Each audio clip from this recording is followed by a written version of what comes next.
माता जी दंडवत प्रणाम। जय श्रीला प्रभुपाद। हरे कृष्ण प्रभु जी, दंडवत प्रणाम।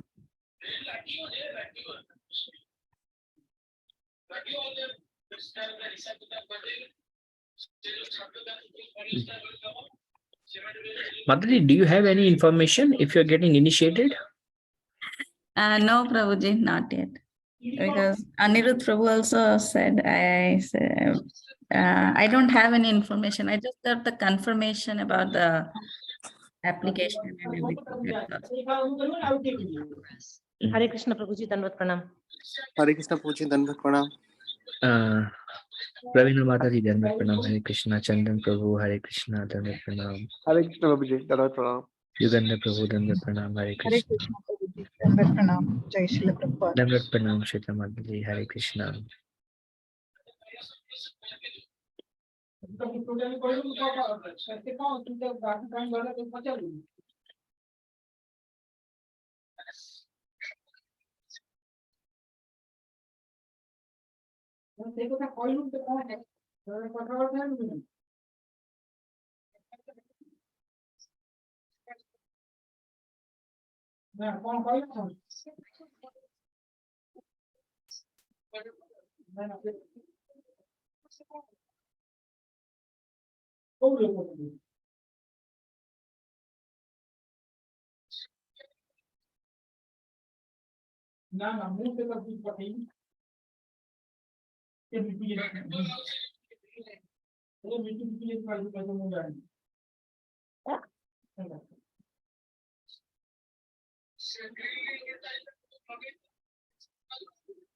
Okay, we'll begin now.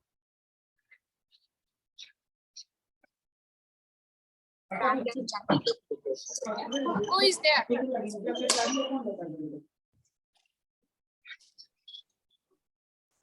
Go.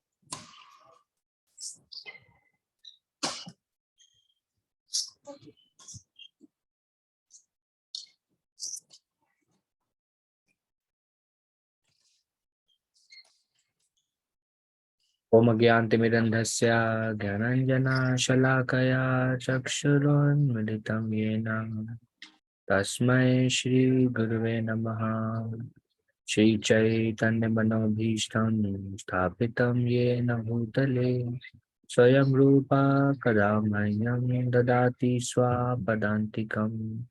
वन्देऽहं श्रीगुरो श्रीयुतापदकमलं श्रीगुरून् वैष्णवांश्च श्रीरूपं साग्रजातं सहगना रघुनाथान्वितं तं सजीवं साद्वैतं सावधूतं परिजनसहितं कृष्ण चैतन्य देवं श्रीराधा कृष्ण पादान् सहगना ललिता श्री विशाखान्वितंश्च। हे कृष्ण करुणा सिंधु दीनबंधु जगत्पते गोपेशा गोपिका कांता राधा कांता नमस्ते।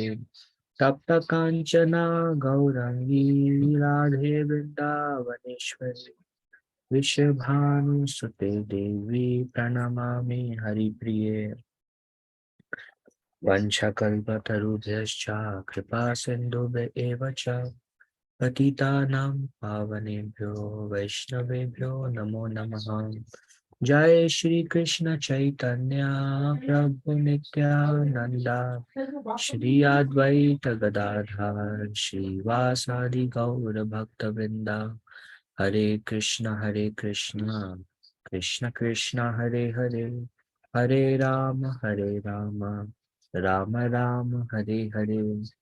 मुखं करोति वाचालं पंगुं लंघयते गिरिं यत्कृपा तमहं वन्दे श्रीगुरुं दीनतारिणं परमानन्दमाधवं श्रीचैतन्येश्वरम्। Namo Vishnupadaya Krishna Pristhaya Bhutale Srimate Bhaktivedanta Swaminiti Namine Namaste Saraswati Deve Gauravani Pracharine Nirvishesha Shunyavadi Paschatya Deshatarine Panchatattvatmakam Krishnam Bhaktarupa Sarupakam Bhaktavataram Bhaktakyam Namami Bhakta Shaktikam.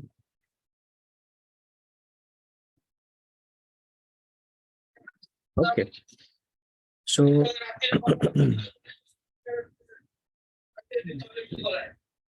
so we are discussing the second chapter, Nectar of Devotion, Sadhana Bhakti, curing the mental disease. This is the last slide we covered from sadhana to bhava connection. And we discuss how when we do whatever we do with, and we discussed when we do with genuine longing, with eagerness to grow, whatever we do in our Krishna consciousness, when we put our heart, when we do with attentiveness, when we avoid the mechanical tendencies, and when we do with the goal in our mind, which is to awaken bhakti, to awaken devotion, then with that yearning, we eventually make that connection to advancement. Now, this is where we are beginning sadhana bhakti, and we discuss there are three kinds of bhaktis. We discuss there is sadhana bhakti, there is bhava bhakti, and there is prema bhakti.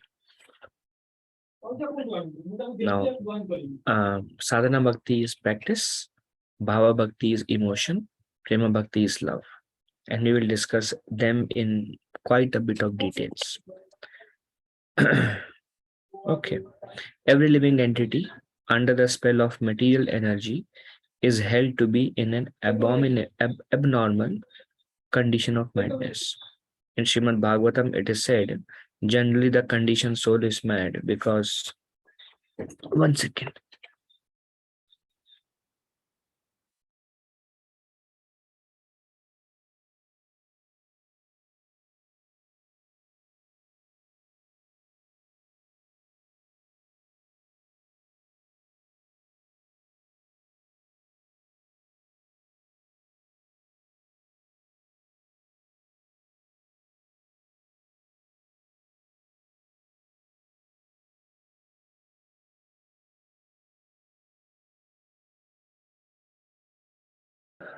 Okay.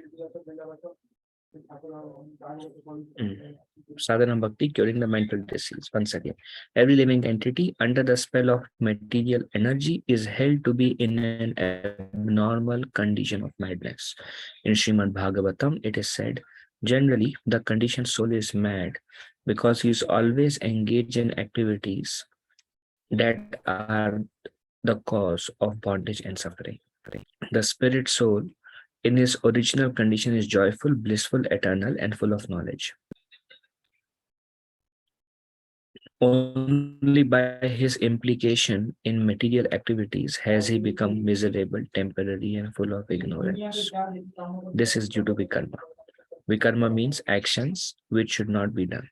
Therefore, we must practice sadhana bhakti, which means to offer Mangal Arati, deity worship in the morning, to refrain from certain material activities, to offer obeisances to the spiritual master, and to follow many other rules and regulations that will be discussed here one after another.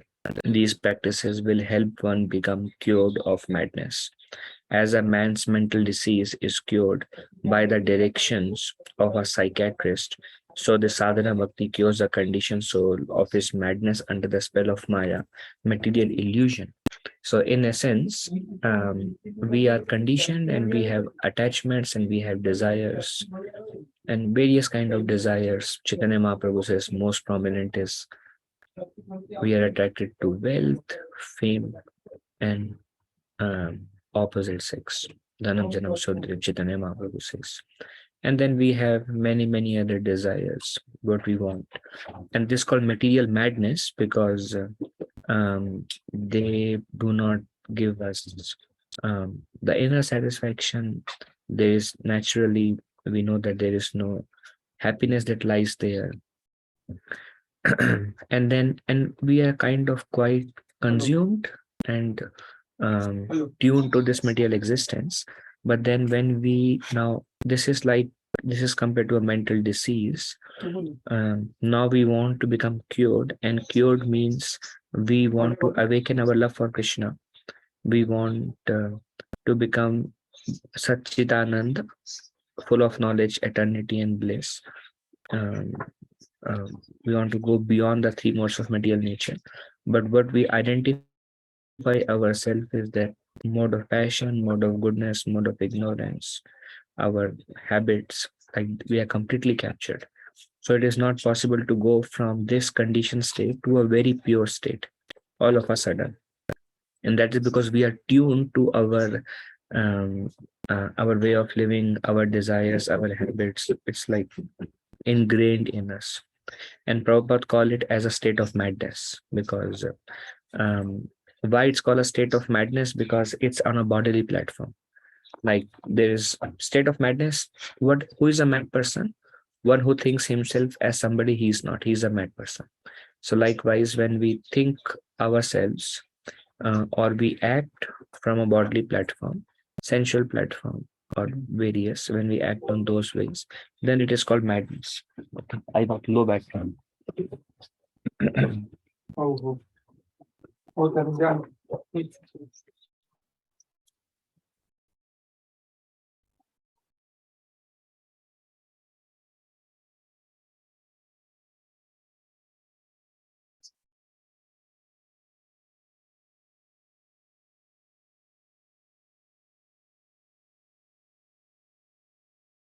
So this is called madness. And then we want to attain to our original state, and our original state is that we are Krishna's eternal servant. Mahaprabhu says, Jivira Sarup Hoy Krishna Nitya Das, we are eternal servants of Krishna. So how do we go from this phase to that phase? And then there is Vidhi, there is Sadhana Bhakti. Sadhana Bhakti means there is a prescription. This prescription is Bhakti Yoga. This prescription is described by our spiritual master. Just like a mad person goes to a psychiatrist, he gives him prescription. Likewise, a conditioned soul who wants to become purified, that desire is there, then he is given a prescription by spiritual master and by the scriptures. And that is going in the morning, offering Mangal Arati, worshipping the deities, chanting the holy names of Krishna, reading Srimad Bhagavatam, association of devotees, Sankirtan performances, offering food to Krishna. So this is prescription.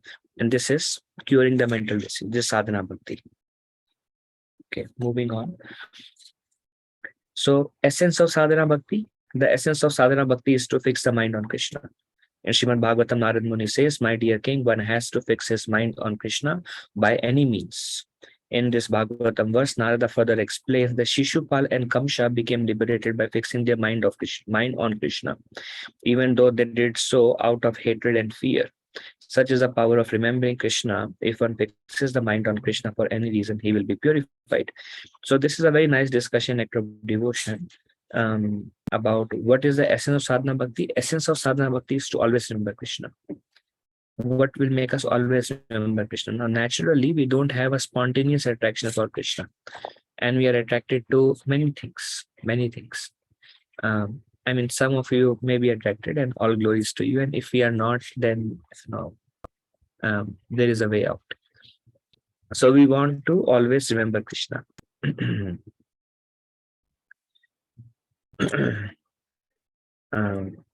And we see that Krishna is all pure. When we remember Krishna, when we think of Krishna, our heart becomes pure, and we will attain all perfection. At the same time, we see that Krishna also says in Bhagavad Gita, the essence of Bhagavad Gita, he says to Arjuna, Man mana bhavanat bhakto, always remember me, always remember me. So now the difficulty comes where it's very difficult for us to remember Krishna. Why? I mean, there is a question of always remembering Krishna, even while chanting, the mind goes away. There is a question of always remembering Krishna. Whatever we do, the mind tries to run away to various things, but not directly to Krishna. And that's why there is prescription. Okay, do this, try. And the thing is, okay, we have a lot of material disease, but then little bit we remember Krishna, we become purified. And with that little purified mind, it becomes relatively easier to remember Krishna, and then we remember Krishna a little more and we become further purified. Further purification give us further impetus, and we can remember Krishna a little more and we become further purified. So by coming in contact with Krishna, the heart is becoming purified, and then it's usually initially by force, and that is called sadhana bhakti. You try, you force your mind to remember Krishna. That will bring you out of that will bring you to a spiritual platform, that will purify our heart. Somehow or other you remember Krishna. That is the essence of sadhana bhakti. Okay, now there is example given of Shishupal and Kamsa. Shishupal was very envious of Krishna, to such an extent that when Shishupal was born, when he first heard Krishna, he shouted like an animal out of his envy for Krishna, and always he would blaspheme Krishna. To at one particular instance, Shishupal's mother, she requested Krishna, Krishna, I understand Shishupal is very envious of you. Please don't take him seriously. Please keep forgiving him. Krishna said, I will forgive him up to 100 times he criticized me at one stretch. I'll forgive him. Beyond 100, no. Krishna told to Shishupal's mother. So Shishupal was aware of that. So Shishupal would criticize Krishna so many times because he has so much envy for Krishna. Naturally, when we have envy for somebody, then only, when the nature of envy is, when we envy somebody, no matter what others do, we always see fault in that only. That is the nature of envy. So Krishna is Swayam Bhagavan, says the Supreme Personality of Godhead, but no matter what he does, Krishna, whatever Krishna do, Shishupal will only find fault in that. That is the nature of envy. And then he would criticize. He could not tolerate somebody glorifying Krishna also. He could not tolerate Krishna marry Rukmini. He could not tolerate anything. Whatever Krishna does, envy. So he would speak false. But because of that, but what happened is, because he was always thinking of Krishna out of envy. When actually it is said that Narad Muni says, remembering Krishna out of envy is even a stronger emotion than remembering Krishna out of love. Because when we envy somebody now, it's a negative emotion, but you're like really, the mind is bent on thinking negatively about that person. And another thing is fear.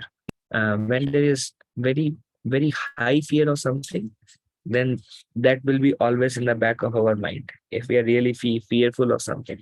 So Kamsa was like the Akashvani said, Kamsa, Krishna will kill. Later on, he figured out that the 8th child is Krishna. So Kamsa knew Krishna will kill. And Kamsa will see every night dreams Krishna is coming to kill him. And Krishna, and wherever Kamsa would walk by, like, oh, somebody came here. Oh, Krishna may come here. Because he heard 8th child will be the son of Kamsa's death. And out of fear, Kamsa is constantly thinking how to kill Krishna. And he is appointing different demons how to kill Krishna. So he's constantly thinking of Krishna. And Shishupal is out of envy. He is constantly trying to criticize, find fault in Krishna and telling others, because envy, right? So whoever he meets, he would speak about Krishna in a negative way. This person is like this because, envy is something that actually burns us. When we have envy for somebody, then we want to share with some other people of how bad the other person is, nature of envy. So Shishupal is constantly thinking, speaking, blaspheming Krishna. And Kamsa is constantly thinking of Krishna. Because of this, although both of them were thinking of Krishna unfavorably, they both became liberated. So here is this example. In the Bhagavatam verse, Narada further explains that Shishupal and Kamsa became liberated by fixing their mind of Krishna, even though they did so out of hatred and envy. Such is the power of remembering Krishna. If one fixes the mind on Krishna for any reason, he will be purified. But naturally, Rupa Goswami describes pure devotional service as Anupulena Krishna. Anupul means it should be favorable. And we see in Srimad Bhagavatam, this comes in 7th canto, Narad Muni tells to Yudhishthira Maharaj even unfavorably remembering Krishna gave liberation. What to speak about those who render service to Krishna or who are favorable to Krishna? So that is the essence of sadhana bhakti. The idea is somehow or other, if we remember Krishna, we'll be purified. Even if we are great demonic people like Kamsa and Shishupal, because Krishna is all pure. Okay. Now, there are two types of sadhana bhakti, and there is Vaidhi sadhana bhakti and there is Raga Nuga sadhana bhakti. The main distinction between them is their source of inspiration. In Raga Bhakti, the inspiration comes from natural attraction to devotional service. In Vaidhi Bhakti, there is no such attraction and one must rely upon another source of inspiration, the orders of spiritual master and scriptures. So Vaidhi Bhakti is um, chanting is difficult, um, don't want to associate with devotees, don't want to read. I don't like reading Bhagavad Gita and Bhagavatam, don't like to associate, don't like to chant. And offering food to Krishna is like another step for me, and I don't want to have that step in my life. And I want to be comfortable, and I want this is what I want. And this is like, when we lack that taste in Krishna consciousness, then we will not practice Krishna consciousness naturally, but rather we hear uh, guidance from devotees, and then if we read Bhagavad Gita and Bhagavatam, then we hear what is right, what is wrong, we get the knowledge. Even though we don't want to, our source of inspiration comes from scripture say so. For example, many times, why chant the holy name? Scripture says, Kali kare naam rupe Krishna avatar. In Kali Yuga, Krishna has appeared in the form of his holy name. And Chetudarpana Marjana. And anyone chant the holy name, the heart will become purified. So the source of inspiration is coming from scriptures here. Or some devotees say, Prabhu, chanting is the sweetest thing I like in my life. There is nothing like chanting. And it's so sobering. It's so purifying. And no matter what happens, I take shelter of chanting.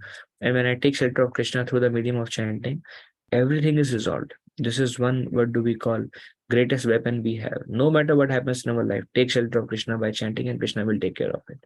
So uh, come to the point of chanting the holy name. And if you chant 16 rounds, the life will become successful in this life. So our source of inspiration is coming from chanting is very important. I must do it. This is Vaidhi Bhakti. Raganuga Bhakti is I love chanting, so I will do it. That is the difference, main distinction. Source, what is the inspiration? In the beginning, by the order of a spiritual master, one rises early in the morning and offers arati. But then he develops real attachment. When he gets this attachment, he automatically tries to decorate the deity and prepare different kinds of dresses and thinks of different plans to execute his devotional service nicely. So it's not a white and black thing that initially there is vidhi and at some point of time we become raganuga bhakta, but it's something that is a continuous process. Wherever there is whatever we are doing, nice. I love to do it. Suppose somebody asked you dress the deities, then you're like, I want Krishna to look very nice, and you are putting your heart, you're putting your love. That if you're putting your heart, putting your love, that is actually going in the realm of Raga Bhakti. I mean, actual full-fledged, fully mature Raganuga Bhakti is a very, very advanced stage. But this is also a beginning where we are doing out of attachment. We like. You want to get up in the morning because you want to chant, and you like that experience of getting early in the morning and chanting lot of rounds. Then there is also it is driven partially by this is the right thing to do, and partially by I like to do this. I want to make nice food offering to Krishna because so that Krishna can nicely have his meals. Krishna can be happy. So this is now we are making a transition from sadhana to Raganuga Bhakti. Then Vaidhi sadhana bhakti, when the inspiration for sadhana comes from according to injunctions of scriptures and guru. My dear king, if you want to be fearless in meeting your death next week, for actually everyone is afraid at the point of death. then you must immediately begin the process of hearing and chanting and remembering God. So this is Sukadev Goswami telling in Srimad Bhagavatam, second canto, first chapter, verse number 5. Sukadev Goswami is telling to Parikshit Maharaj. This is an example of Vaidhi Bhakti. And he is telling this. So Sukadev Goswami is telling to Parikshit Maharaj, if you are afraid of death next week, I mean, it's natural because everyone is afraid of death, then immediately begin the process of hearing, chanting, and remembering. Chant and remember God is out of fear. When this is the case, that is Vaidhi Bhakti. Yes, death is coming, I need to do something. The inspiration is, if it is, I want to hear, I want to chant because I want to absorb myself in Krishna. I want to increase my love for Krishna. Then it is in the realm of Raganuga Bhakti. This is clearly an example of Vaidhi Bhakti because the impetus to perform devotional service is not a natural attraction to Krishna, but a desire to be fearless at death. So this is example. There are four social. What is Varna Ashram? These are four Varnas. And ashrama is Brahmacharya ashram, Grihastha ashram, Vanaprastha ashram, Sannyas ashram. So these are called four social and four spiritual orders. Social is Brahmana, Kshatriya, Vaishya, Shudra. Spiritual order is Brahmachari, Grihastha, Vanaprastha, Sannyas. Created from different parts of universal form. From the leg, Brahmachari came. From the, from the feet. From the leg, Vaishya. From leg and belly, Vaishya. Arms, Kshatriya. And from the head, Brahmanas. So feet can be seen as brahmachari or can be seen as shudras, who render service to everyone. Belly, maintenance, growing food, vaishya. Arms, protection, kshatriya. Head, intelligence, guidance, brahmanas. So they, for social order and for spiritual order, were created from different parts of the Lord. Everyone must be engaged in his particular duty, but the perfection of such work should be tested by how far the Lord is satisfied with such activities. So we are all born with a particular qualities,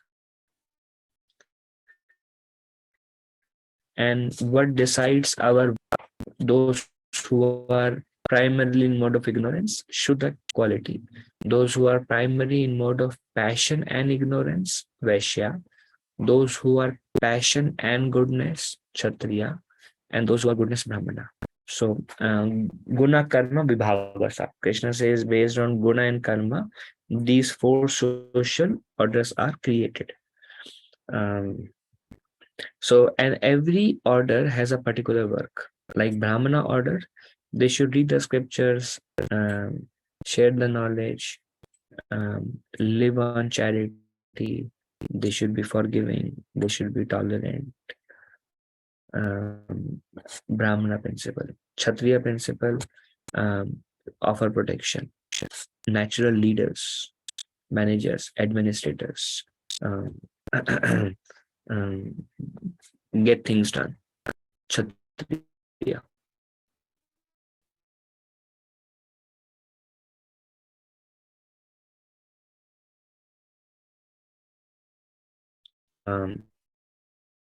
This now, for these things to happen, we need passion, we need pride. But because they take guidance from Brahmana,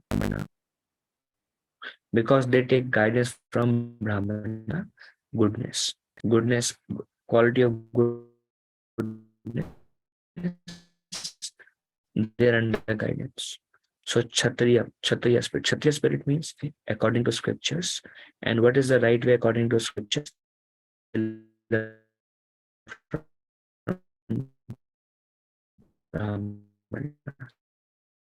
Under guidance, achieves then Kshatriyas.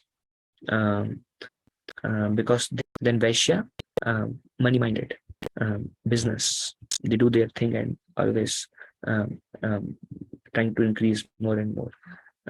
Farming is also Vaishya, and Shudra serve all the classes of society.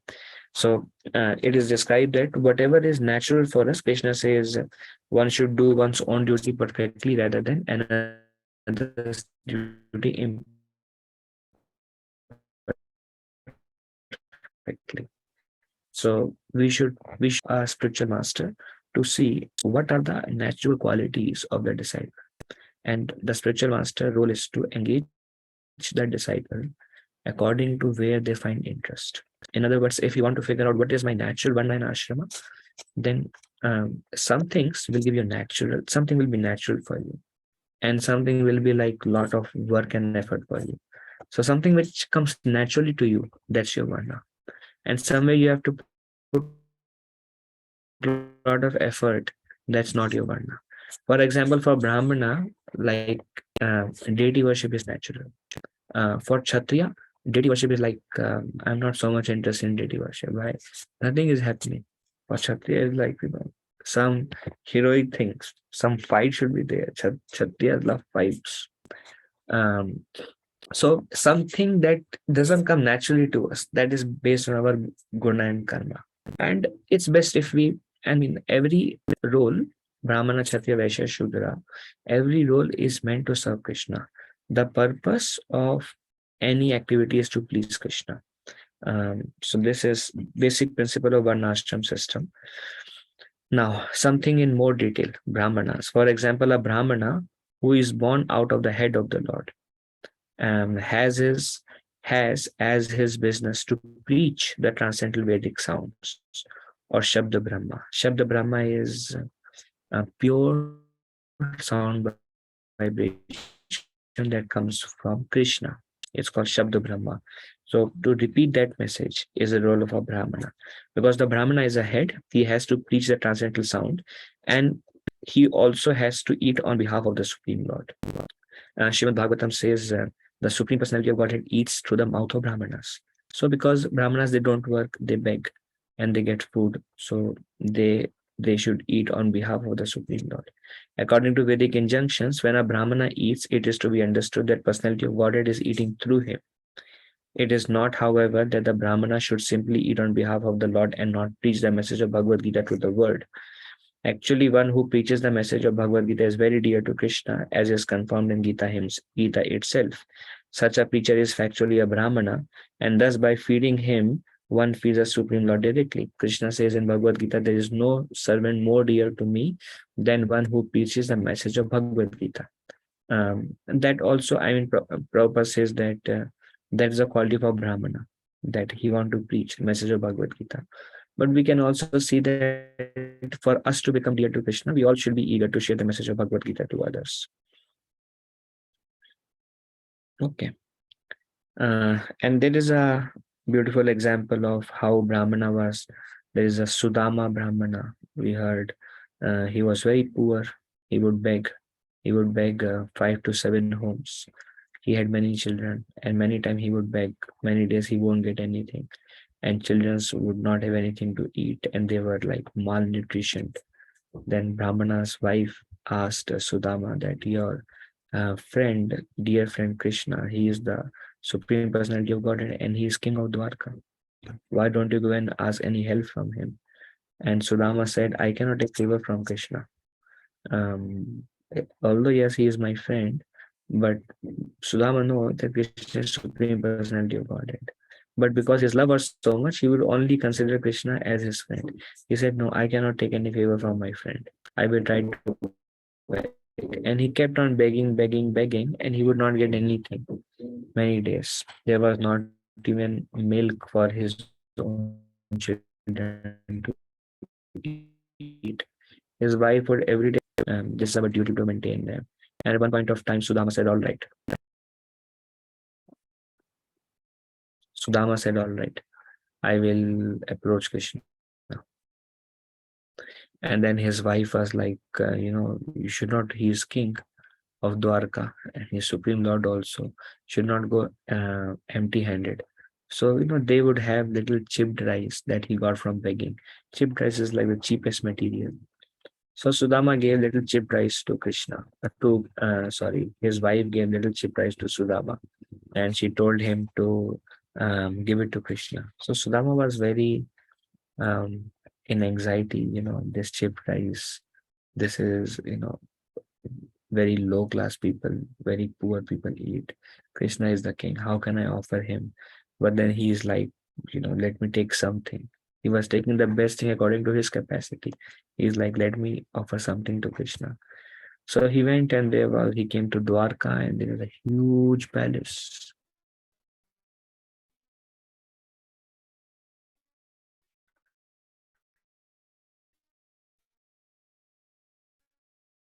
So many servants at the door, and everywhere the glorification palace. Sudama went.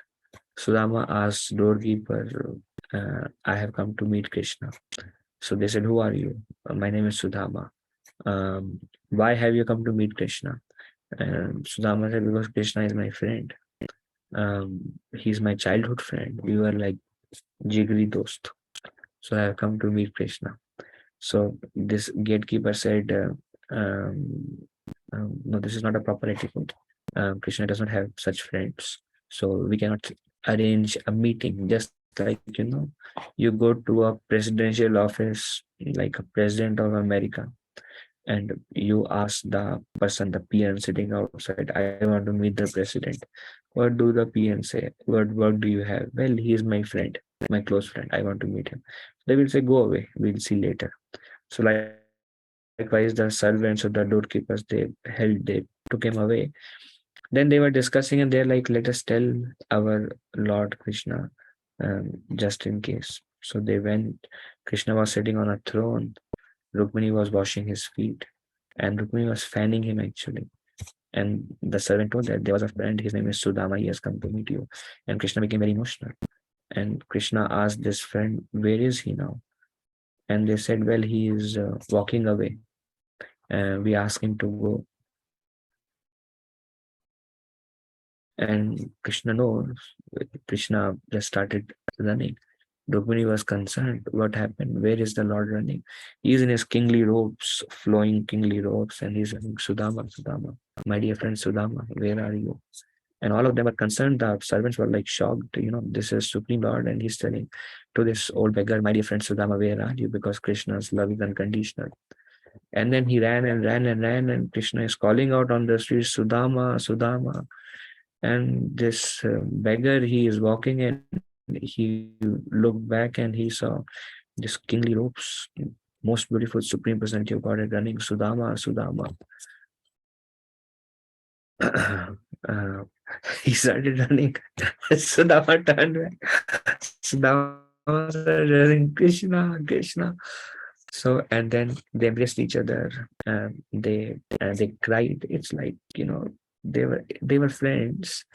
When Krishna, he came from Vrindavan. Krishna left Vrindavan when he was around 11 years old. From Vrindavan, Vasudev was a Kshatriya. So in Vrindavan, they were cowherd boys. So Vasudev wanted Krishna to stay in Mathura. So Vasudev sent Krishna to learn the military arts, because Kshatriya means you need to learn the military arts. Of course, he's Supreme Personality of Godhead, but yet this was Vasudev's desire that he should learn military arts. So Vasudev sent Krishna to Ujjain, where Krishna and Balaram, they learned military arts under Sandipani Muni for 60 days. There are 64 arts. So Krishna and Balaram, they would hear the art and they would just learn it. So 64 arts in 60 days they learned. At that time, Sudama was one of the friend who learned military arts along with Krishna and Balaram from Sandipani Muni. That time, Krishna told Sudama, and they became very close. That time, Krishna told Sudama, if anything I can do, because obviously they know that Krishna is royal king, and he will be royal king because Kamsa was killed by that time, and Krishna will be the royal king, and Vasudev is like the minister. So, but he was the Brahmana. Usually, Brahmanas don't work. So Krishna told Sudama, anytime you need anything, let me know. but he still remember, oh, this is my childhood friend. When this is like many decades back. So then Krishna brought him inside, and Krishna washed the feet of Sudama, and Krishna engaged Rukmini to arrange for food for Sudama and to fan Sudama. That's how the guests were received. And Rukmini is the source of goddess of fortune, Lakshmi Devi, and she is fanning Sudama. And all the servants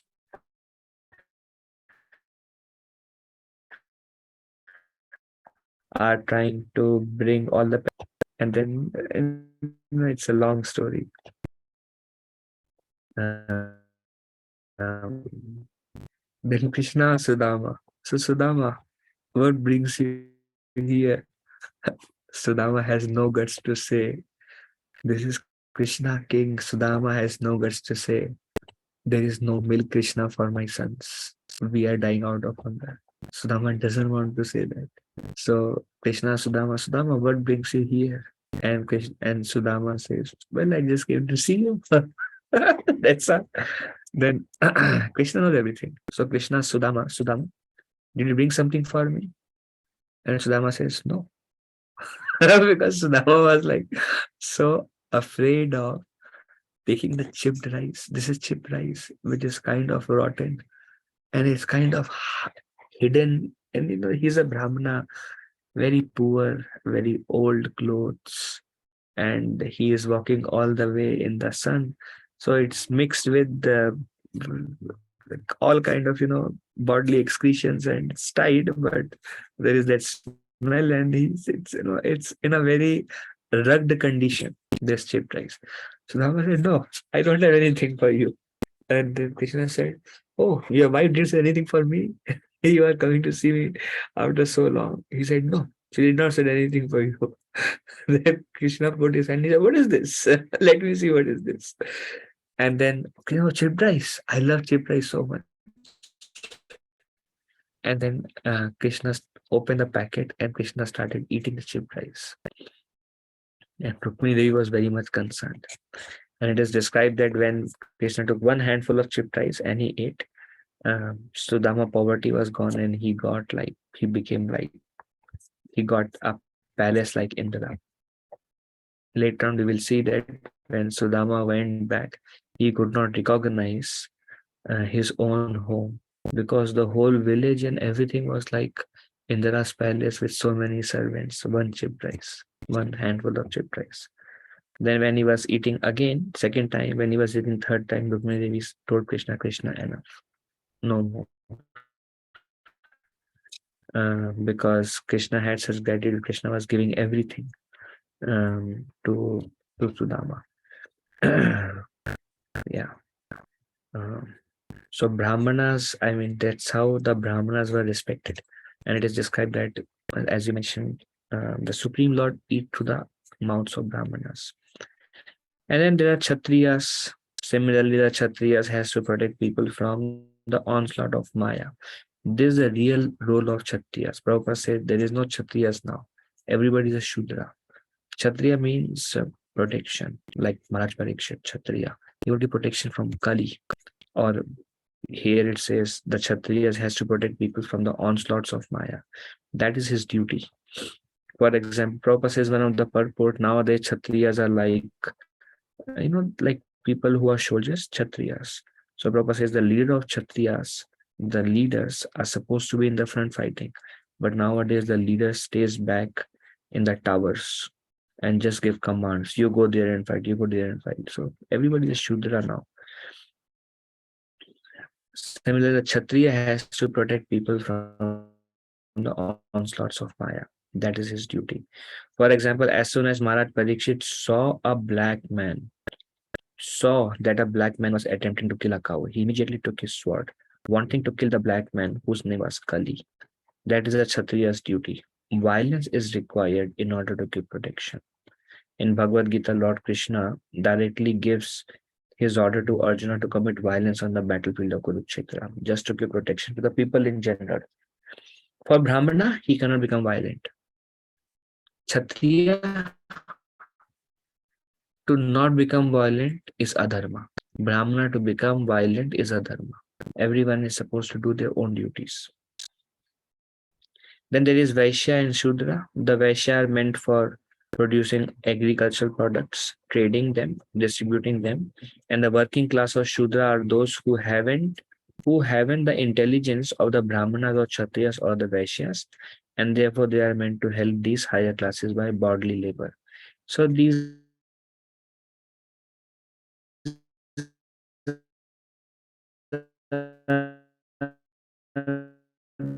four orders created by Krishna: Brahmana, Kshatriya, Vaishya, Shudra. Operation, the members of society will fall down. That is the present position in the Kali Yuga, this age of quarrel. Nobody is doing his duty, and everyone is simply puffed up by calling himself a Brahmana, intellectual, or a Kshatriya, soldier or statesman. But actually, such people are without status. Okay. So, Shastric reference for Varnashram. This chapter Prabhupada describes, Rupa Goswami describes a lot about in this item of sadhana bhakti. This particular chapter deals with good amount of Varnashram. Because sadhana bhakti is Vedi sadhana bhakti according to rules and regulations.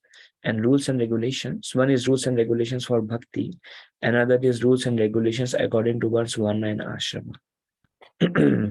And those rules and regulations are meant to be rendered for the pleasure of the Lord. Whatever, like one devotee asked Sagar Maharaj, what is my service to Prabhupada? And he said, your service to Prabhupada is do what you like to do,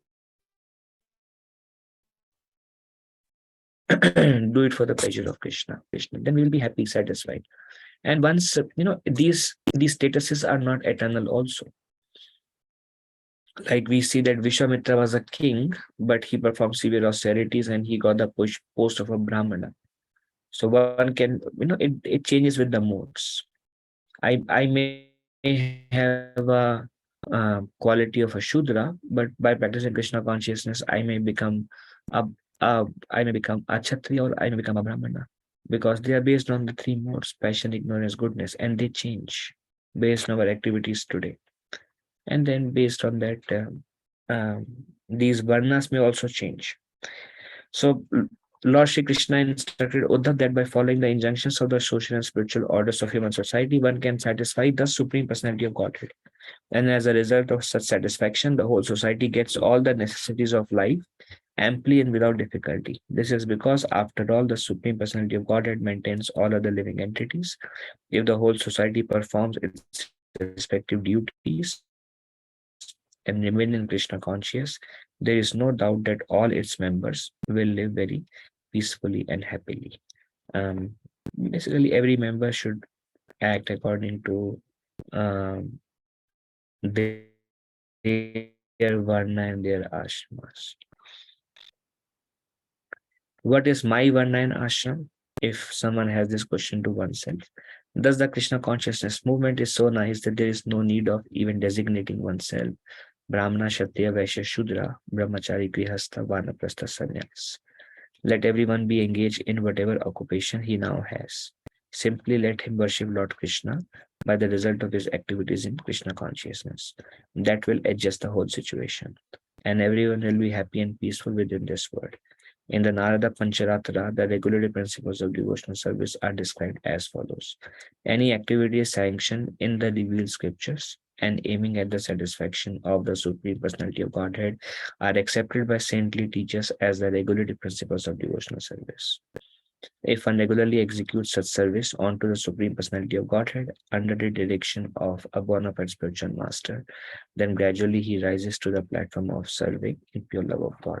So Prabhupada says it is very difficult in this age to identify our Varna and Ashram, because Lord Krishna also says the three modes are continuously changing.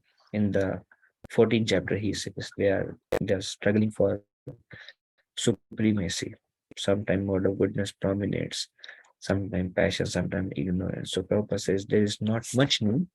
I will share both the aspect. There is not much need. Rather, you hear, you chant, you engage in devotional service, and whatever you are doing, you keep doing. But yet at the same time, if we have natural inclination towards a particular service, do that.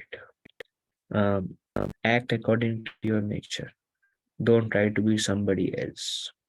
Um, just because of some material benefits of someone else's duty. Better is to try to engage in Krishna service in the way you are best suited, that suits your nature. And you will feel very peaceful and very home in doing that. It will be, if you have a particular varna and ashram, that particular service to Krishna will come out naturally for you because the modes guide them. Like some people may take temple administration, some people may take different menial services, some people can take deity worship, some people can take outreach activities, some people can take book distribution, some people can do crowd management, some people can handle the finances of the temple. These are all the activities of either Vaishya or Kshatriya, Brahmana or Shudra.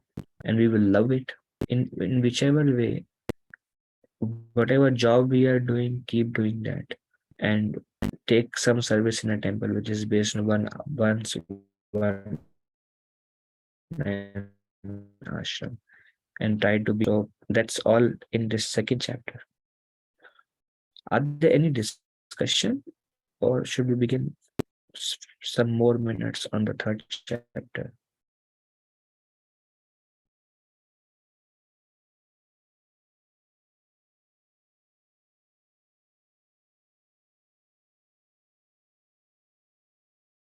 Do you recommend reading some more? Dandavat Pranam Prabhuji, Hare Yes, Krishna. Anand Hari Prabhu, Dandavat Pranam Prabhuji. Prabhuji, can I ask one query, Prabhuji? Yes, Prabhuji. So, Prabhuji, we hear that there is one Vedi and then there is Raga.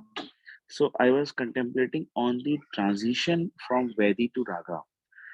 Is it a natural outcome of following the Vedi, or there is a special flow of mercy that comes, which makes one transition from Vedi to Raga? Well, Prabhuji, my understanding is um, it's natural and it's something. I mean, when we begin Krishna consciousness, especially in the very beginning, we begin because there is an initial mercy that Krishna gives, and we feel very much enlivened. And then we do it because it's so joyful. And that is actually a spontaneous devotion. But that gives us a lot of faith. And then we come to a stage where we are in a phase where we have faith, but we don't have that much taste. And then we are kind of, because there is a lingering faith that has been given, we work on it and we have developed association of devotees, we have read lot of books, we have chanted lot of holy names, and we are well situated in our Krishna consciousness. And then there's a stage of purification. Like Kalakanda Prabhu says, there is a uprise and then there's a plateau. And he says the plateau continues for about 40 years. Kalakanda Prabhu said. And he said that that plateau converts into prema. You just continue on that plateau. And he said plateau means like a stagnation, apparent stagnation. In that plateau, sincere devotees, they derive some nourishment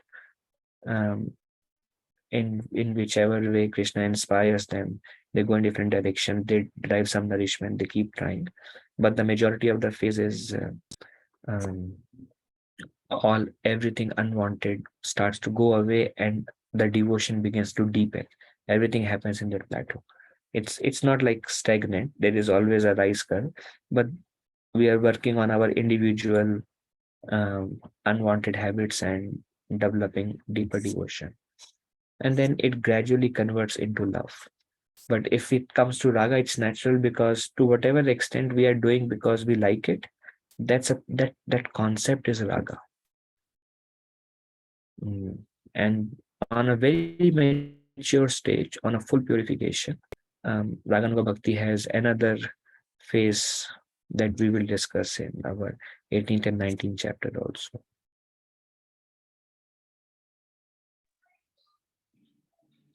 Thank you, Prabhuji. I can connect, Prabhuji. Yes, I can connect, Prabhuji. Thank you, Prabhuji. Okay. Hare Krishna Prabhuji. One Praveen question, Namatali, Prabhuji. Hare Krishna. Prabhuji, so in Raganuga Bhakti, still the attachment is there, Prabhuji? Attachment is intact in Raganuga Bhakti? Attachment to? Attachment to love towards God will develop, but is the attachment to the materialistic affairs are still intact for them, or is it like they are out of the materialistic? Yeah, it's The there. transition has already happened. No, the material desires are there, but they keep on reducing. To the extent our attachment to Krishna will increase, to that extent our material desires will reduce. Raganuga Bhakti is also a sadhana bhakti. There is two stages. One is called sadhana, one is called sadhya. Sadhana means we are practicing. Sadhana means we are not there yet. We are trying. Trying means there is struggle. Trying means there is endeavor, there is effort. The effort goes also in Vaidhi Bhakti, also in Raganuga Bhakti. That's why it's called the stage of sadhana. Actually, English word is practice. Practice means we are trying. Sadhya is love of God. It is described that even Bhava Bhakti, which is after sadhana bhakti, is also part of sadhana only. We may have a lot of emotions for Lord Krishna, still it's a sadhana bhakti, because it is described that lingering effects of offenses are still there. So this is the stage of sadhana is very long. Sadhya means you attain perfection, revelation. But sadhana also, it can be completely because it is scriptural based, or it can be because I like some aspect of it, I'm attached to it, so I'm doing it. Then we are going to the concept of rag. Rag, the word rag, simple English meaning is attachment. So Raganuga Bhakti means bhakti done out of attachment to Krishna. Okay. In Raganuga Bhakti also, some aspect we do because we don't like to do, but we do it because of regulation. And some aspect we may like to do it more. It gradually improves. And also it is said that to the extent we develop attachment to Krishna, to that extent the heart is becoming purified. Complete purification happens only at love of God, where there is no material attachments. And that is sadhya, that is the goal.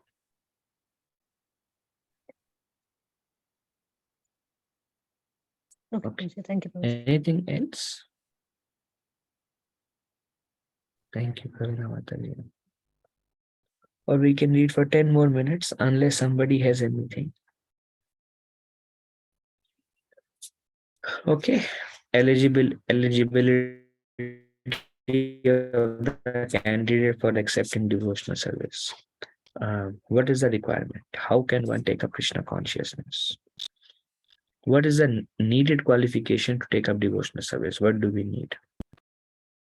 On account of his association with Mahatmas or great souls, 100% engaged in devotional service of the Lord, one may attain a little bit of attraction for Sri Krishna. Such a person, if he has unflinching attraction to Krishna, becomes an eligible candidate for discharging devotional service. So, what is needed qualification to take up Krishna consciousness? That is attraction to Krishna. This we discussed earlier also. When we are attracted to Krishna, we want to render. Why? Because we like doing it. So the little qualification needed is some kind of unflinching attraction to Krishna.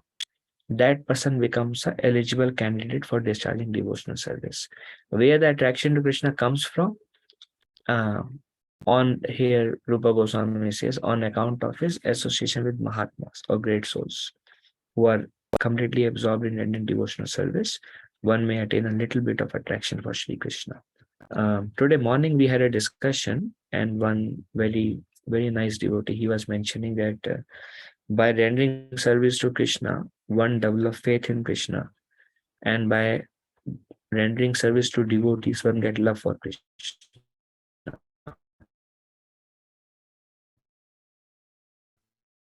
If you serve Krishna, love for Krishna.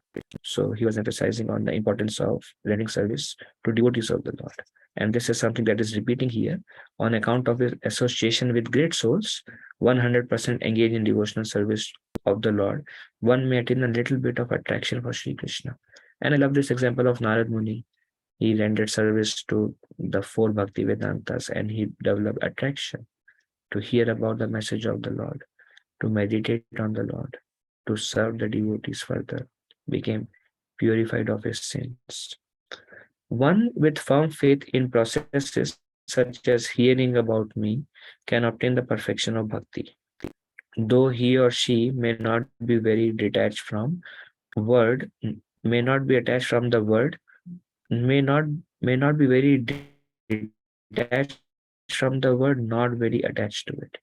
So just because we have material desires is not a disqualification to render devotional service. We can start render devotional service and we may be very much attached. But what is a qualification? Some firm faith and some attraction to Krishna, and then one can begin rendering devotional service. Then there is Uttama Adhikari. Oh, here, this is a very nice subject matter. There are three kinds of devotees. There is Kanishta Adhikari, Madhyama Adhikari, Uttama Adhikari. We discussed some of it in Nectar of Instruction, Rupa Goswami's Nectar of Instruction, and some more comes here. So who is Uttama Adhikari? Very expert in scriptural study, means he's convinced shastrically. If you ask Uttama Adhikari why this, why that, he will be able to answer everything shastrically. So very expert in scriptural study, expert in presenting Krishna consciousness in decisive way. Like it is said that how deeply we have realized Krishna consciousness is how easily can we explain it. Any subject matter that we have actually absorbed, we will be able to explain in very simple words. And something that we ourselves have not absorbed, it will take us many words and thoughts to be able to explain. Still, the explanation will create confusion in the other person. The idea is whatever we are not clear with, we cannot give a clear understanding to somebody else. To somebody else, we can give an understanding no more clearer than what is our understanding. But because Uttamadhikari has a very clear understanding, very clear faith of his experience in Krishna consciousness, he can present it in a very decisive way. Very good example is Srila Prabhupada himself, and we see Prabhupada beautiful picture in the beautiful picture. He would present Krishna consciousness in a very decisively convincing way. And when he would speak, everybody will be convinced. We may speak the same words, but without that full realization, it won't have the same effect. And the essence, and they would accept it. So, expert in presenting Krishna consciousness in decisive way, in very simple terms. So, we have to absorb it. We have to become clear first. Uttamadhikari perfectly understands goal of life to attain loving devotional service to Lord Krishna. He's clear. He has no other goal other than prema. Whatever it takes, he wants prema.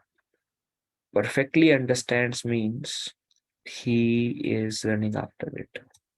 He is desperate for it. He wants it. So perfectly understands goal of life to attain loving devotional service to Krishna. Has strictly followed sadhana bhakti under guidance of spiritual master. And Uttamadhikari, Hare Krishna. Hare Krishna, Prabhuji. We are not able to see your screen, Prabhuji. Are you sharing anything? Oh, I was supposed to be sharing.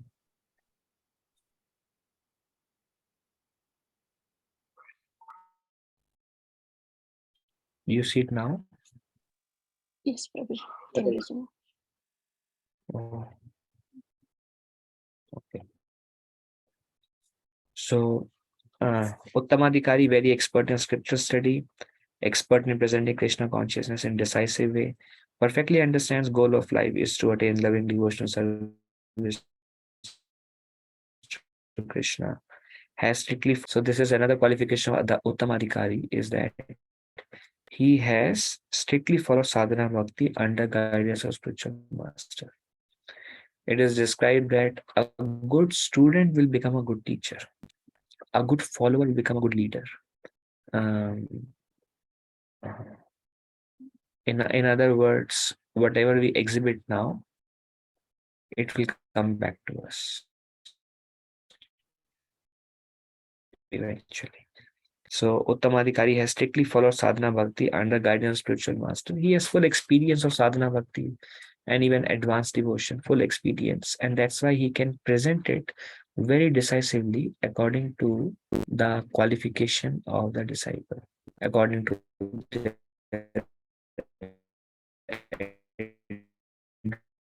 advancement. He can take everyone to the next in my Krishna consciousness, whatever doubts in my Krishna consciousness I am facing or I have. These devotees for Uttamadhikari, they must have gone through them. Or for our case, even senior devotees, they must have gone through them. They must have crossed those hurdles to be able to make some progress further. So Uttamadhikari has strictly followed sadhana bhakti under guidance of spiritual master. Then spiritual master fully trained to preach. Uttamadhikari's spiritual master is he can present Krishna consciousness very decisively, and he has very clear understanding of scripture study. Never deviates from the principles of higher authority, and Uttamadhikari is always subservient. A good servant is a good master. So he never deviates from principles of higher authority. Subservient to Guru, his own Guru, subservient to Guru Parampara, subservient to scriptures. And he repeats, and he clearly understands, and his goal is love of God. So some of the symptoms: he has firm faith by understanding scriptures. He attains firm faith by understanding scriptures with all reasons and arguments. Basically, he by the understanding of scriptures, he has, with reasoning and argument, he has a very clear understanding. That's why reading is very important. Reading will give you that conviction. Reading, first we read Bhagavad Gita, then we read Srimad Bhagavatam. Personal self-study will give you a conviction you cannot even believe. And it is commonly seen in my personal experience that those who read versus those who do not read. Those who read Prabhupada books, Bhagavad Gita, Srimad Bhagavatam, they make very quick progress. Their faith develops very quickly. Their understanding grows very finely. They're able to present with a lot of conviction. Many times, if we are hearing but we are not reading, we will see that when we are presenting it to somebody else, there will be doubt lingering in our hearts. So reading will give you leaps and bounds of progress in your spiritual life. So he attained firm faith by understanding scriptures with all reasons and arguments. Then Madhyamadhikari, Kanishtadhikari. Madhyamadhikari has firm faith in the objective. He is also convinced goal of my life is Krishna, but he is not very expert in arguing. His faith is very strong, but sometimes he may not be able to give answers for everything. Not very expert in arguing. Kanishtadhikari, he has weak faith. Like one person was telling, he was kind of sharing Krishna consciousness to his father. And he was asking that, can I ask my father to share with others? I said, no, don't ask him. A Kanishtadhikari best is, don't expose. A Kanishtadhikari should not expose to unfavorable circumstances or try to preach to people who don't have faith. Because Kanishtadhikari, his or her faith itself may not be very strong, So when they face strong arguments, they feel like then they may themselves deviate from the path of Krishna consciousness. It is said that when our faith in Krishna is weaker than somebody else's faith in Maya, they will pull us into Maya. If their faith in Maya is stronger than our faith in Krishna. But if our faith in Krishna is very strong and our understanding of Maya is very clear, then we can face those people who have strong faith and shake them up. So it depends upon it all depends upon faith. So Madhyamadikari should preach.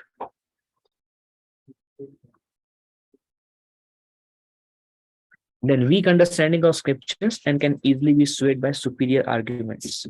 Kanishthadikari, his understanding of scriptures is weak, cannot give a clear argument.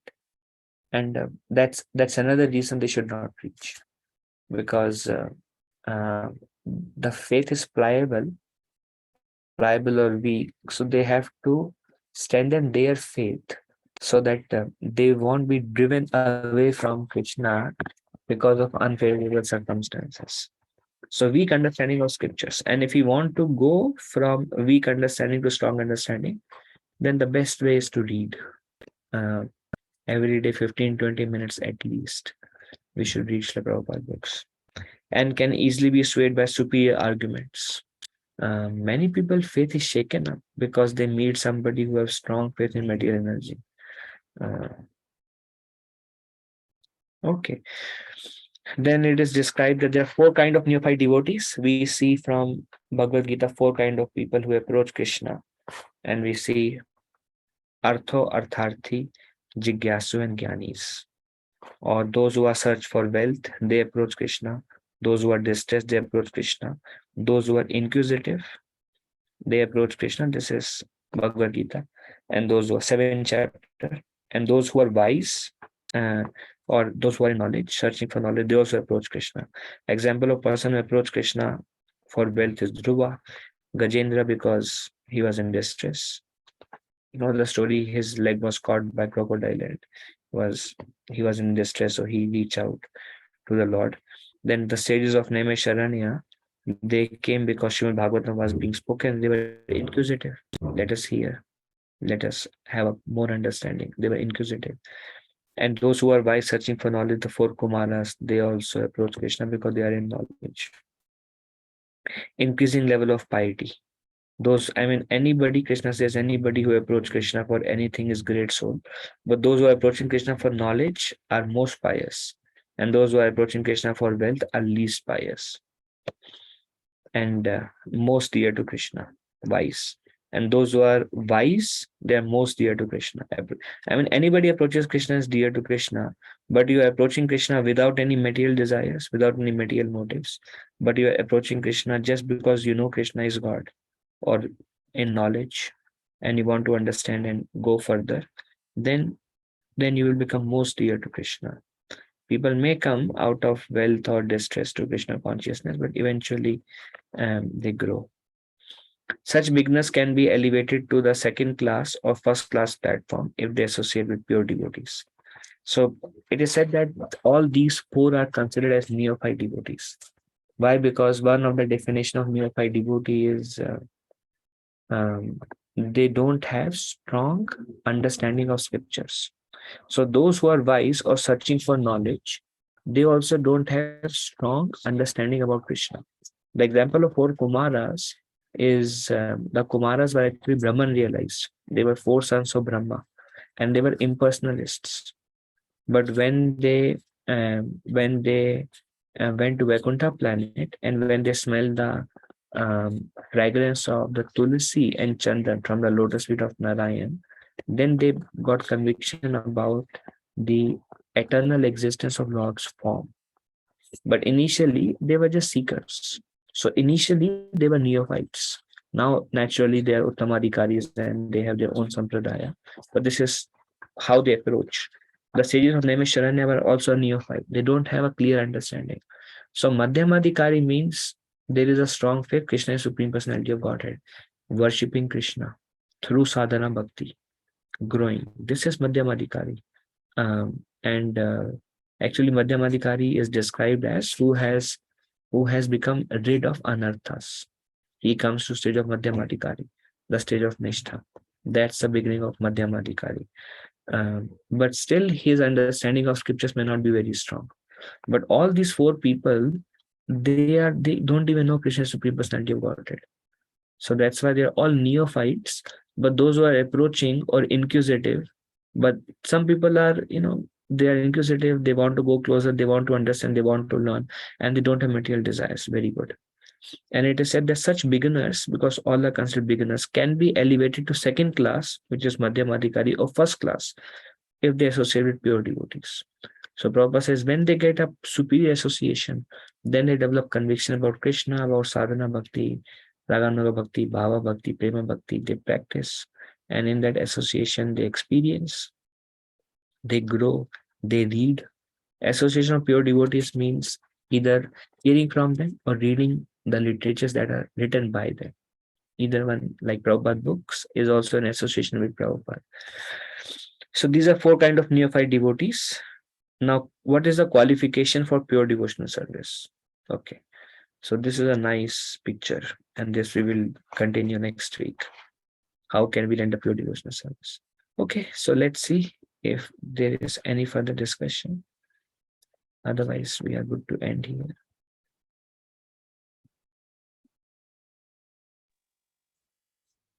Hare Krishna, Prabhuji, Dandavat Pranam. Mataji Dandavat Pranam, Hare Krishna. Prabhuji, this is Nectar of Devotion. Which chapter? Because I just joined in the middle. I Yeah, want to read it. yeah. So we are at the third chapter beginning, Mataji, Nectar of Devotion. Thank you so much, Prabhuji. Thank you, Mataji, Hare Krishna. You are in India now? No, Prabhuji, I'm still here. So I got a message from Shisha Mataji that Saturday classes are on, so I just joined. Yeah, okay. Okay, I'm thank you, going, Mataji. Prabhuji, on 29th November. Oh, after 10 days. Okay, Mataji.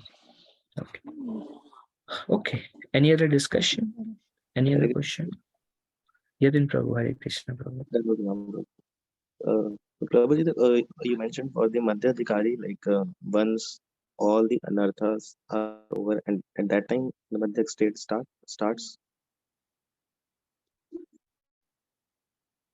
At that Yes. time it starts. Okay. Until then we are Kanishtas. Until then, yeah. So it is said, Prabhu, what I have heard, if you have seen Nectar of Devotion, that speaks about stages. It says, begins with Shraddha, then when one has faith, then one look for association, Sadhu Sangha. When we are association of devotees, then through devotees and through books written by devotees, we come to know the process of sadhana bhakti, and that is bhajana kriya. We begin our devotional service. We develop faith in hearing, chanting, and then this is bhajana kriya. Every day morning we do, and then when we are performing our bhajan, then bhajan will remove the impurities from our heart. And then the fourth stage that comes is anartha nivrati. Anartha nivrati is, now we are doing bhajan, we have shraddha, we are associating with devotees. Every next stage include the benefits of all the previous stage. So now anartha nivrati, bhajan, association, and faith, and there is the impurities are going down. Then comes the stage of nishtha. Nishtha is the stage of steadiness. Steadiness, it is described, anarthas are 75% removed, Prabhuji. It's not 100% removal. 100% removal happens only at stage of prema. 75% removed.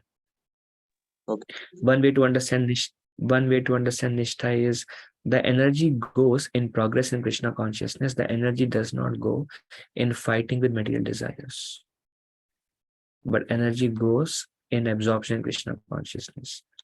And nishtha onwards, Prabhuji, Madhyamadikari begins. So Prabhuji, then we should not even preach to anyone because we are lower than Nishtha. We are much Well, lower than that. preaching in, yeah, I understand. So Prabhuji, like in Kanishta also, there is Kanishta, there is Kanishta Madhyama, there is Kanishta Uttama. The advanced Kanishta, middle Kanishta, Kanishta, Kanishta. So the basic principle is when we have a strong footage in our Krishna consciousness, even though anarthas may be there, we should preach. When we have strong faith, when we are strongly connected to devotees also, so that even if we kind of shake out, somebody is there who will like, no, no, Prabhu, you are right, keep going on. So, and then when we are good in reading scriptures and we have good understanding, then we should preach Prabhu. Kanishta is difficult. Somebody just beginning Krishna consciousness, has not read Bhagavad Gita, is still trying to understand if Krishna is God and does not have that faith, then it's risky to preach there. Okay, Prabhu. Thank you. Thank you, Yatna Prabhu. Okay, anything else?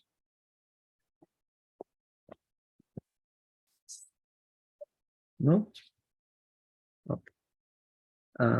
Okay, then Prabhuji's Mataji's, please give me permission so we can end here.